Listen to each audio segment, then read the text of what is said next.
प्रजासत्ताक दिन आज साजरा होत आहे. सोलापूरकरांना काय शुभेच्छा असेल तर थोडं मागं. सोलापूर वासियांना प्रजासत्ताक दिनाच्या मनापासूनच्या शुभेच्छा आहेत.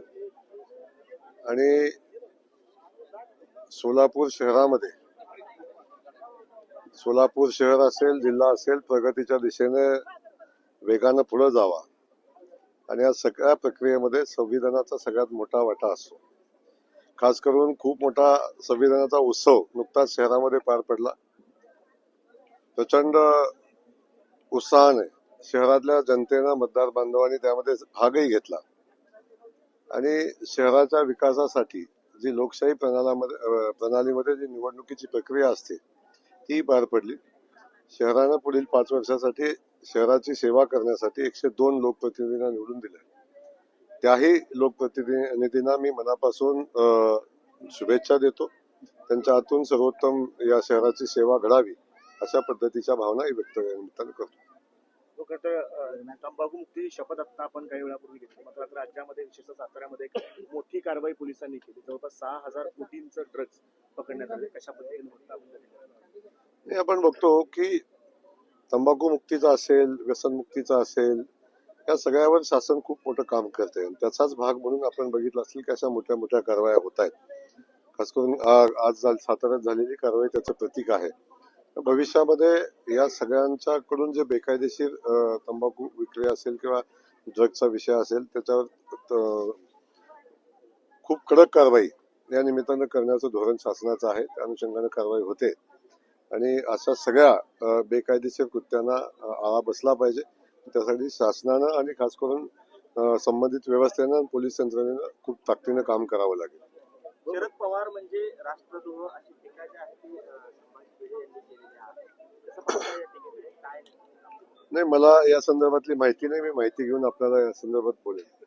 जी ड्रग्सची कारवाई झाली त्यानंतर सुषमा अंधांना त्याच्यामध्ये राजकीय षडयंत्र वाटतं. त्यांना असं वाटतं की मुंबईचा महापौर हा भाजपचा झाला पाहिजे आणि शिंदे सेनेचा गुण आहे. यासाठी निवडणुकांच्या पूर्वी, महापौर निवडण्याच्या पूर्वी ही कारवाई केली गेली. आता अंधारांना सगळा अंधार समोर दिसत असल्यामुळे त्या अंधारात काय चाललंय हे समजत नाहीये. आता प्रक्रिया लोकांच्या भावना समजून घेतल्या पाहिजेत. लोक कोणासोबत आहेत हे समजून घेतलं पाहिजे आणि किमान आता लोकांनी दिलेल्या जन आधाराचा आधार स्वीकार केला पाहिजे. आपण सगळ्यांनी पाहिलं की सातत्यानं निवडणूक झाली पाहिजे, लोकप्रतिनिधी निवडून आले पाहिजेत, अशा पद्धतीची भावना व्यक्त केल्या. त्यानंतर अनेक वेळा व्यक्त केलं की लोकांच्या जनभावनेचा आदर केला जात नाही, लोकांच्या मताचा आदर केला जात नाही. आता लोकांनी मतदानाची प्रक्रियाही पार पाडली आणि त्याच्यामध्ये आता लोकांनी निर्णय दिलेला आहे, तेव्हा त्याचा आदर केला पाहिजे. जर सुषमाताई लोकशाही मानत असतील, भारतीय राज्यघटना डॉक्टर बाबासाहेब आंबेडकरांची मानत असतील, तर त्या या सगळ्या घटना स्वीकारतील, निकाल स्वीकारतील आणि आता जी परिस्थिती मुंबई समोर आणि राज्यातल्या सगळ्या शहरांच्या समोर आणि राज्यासमोर आलेली आहे ती सगळी स्वीकारतील. हो, खरं तर सोलापूर आणि तिरुपती विमानसेवा पुन्हा एकदा सोलापुरात चर्चा सुरू झालेली आहे, काय सांगा? लवकरच सोलापूरची तिरुपतीची विमानसेवा चालू होण्यासंदर्भातले प्रयत्न चालू आहेत आणि त्यामध्ये लवकरच यश येईल अशा पद्धतीची परिस्थिती आहे. आम्ही सगळेजण सोलापूरची विमानसेवा चालू होण्यासाठी, तिरुपतीला चालू होण्यासाठी प्रयत्न करतोय. माझ्याकडे पेनड्राईव्ह आहेत, काही सीडी आहेत, पेनड्राईव्ह आहेत, अनेकांच्या अनेक गोष्टी आहेत आणि जयकुमार गोरेंबद्दल तर बोलायला लावतो असं देखील त्या म्हणा. ताईना हलक्यात घ्यायला नाही. ताई आता किती दिवस धमकी देतात, त्यांना शुभेच्छा आहेत.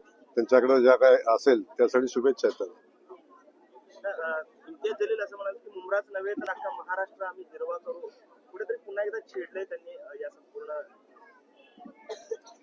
मला वाटतं अशा वक्तव्यांना फार महत्व देण्याची आवश्यकता नाही. आपण सगळेजण बघतो की हा आज प्रजासत्ताक दिन साजरा करतोय. तो साजरा करत असताना देश महत्वाचा आहे आणि देशामध्ये सामाजिक ऐक्य महत्वाचं आहे. पण या सामाजिक ऐक्याला तडा जाईल अशा पद्धतीचं वक्तव्य ना इम्तियाज जलीलनं करावं ना अन्य कुणी करावं.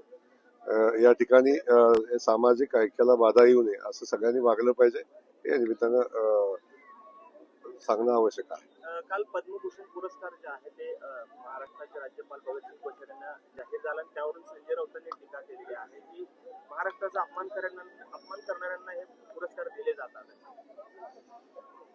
आता कोण महाराष्ट्राचा अपमान करतोय याचं सर्टिफिकेट संजय राऊतांच्याकडून आवश्यकता नाही मला वाटतं त्या सर्टिफिकेटची. आता पद्मभूषण जाहीर झालेला आहे तर त्यांचा सन्मान केला पाहिजे. प्रत्येक गोष्टीत राजकारणच आणलं पाहिजे, प्रत्येक गोष्टी टीकाच केली पाहिजे असं मला वाटत नाही.